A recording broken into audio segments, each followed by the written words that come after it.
Арбен Фетаи и Азир Алију ќе предводат ново крило на Алијанса за албанците, која останува дел од Вреди и владата.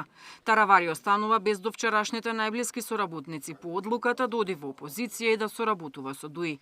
Фетаи и Алију велат дека одлуката да останат во Вреди ја донеле по повеќе месечни средби со членството, кое според нив им ја дало довербата за да расчистат со криминалите на претходната власт. Ние ќе продолжиме таму кај што бевме, значи ја бевме во Влен. Ние продолжуваме во Влен како структура организирана во Влен. Со истите луѓе, вие ги гледате тука, има дел од луѓето во кои што одлучија да не бидат дел од владата и да одат заедно со ДУИ во опозиција. Веќе реално опозицијата е полесна за недавање на отчет и секогаш пред избори очигледно ни се повторува да бидеме опозиција за да биде полесно после барање на бројки. Дали Азир Алију ќе биде нов предлог на Вреди за министер за здравство ќе се решава во текот на следната недела.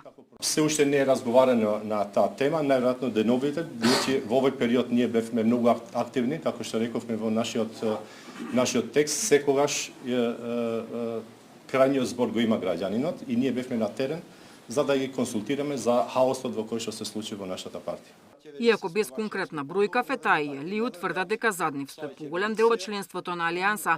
Доверба добија и од пратеничката МУСА и од партискиот подмладок. За сега нема промени во пратеничкиот состав. Таравари во собранието раководи со тројца, а Вреди со 11 пратеници. Деспина Тодоровска, Сител телевизија.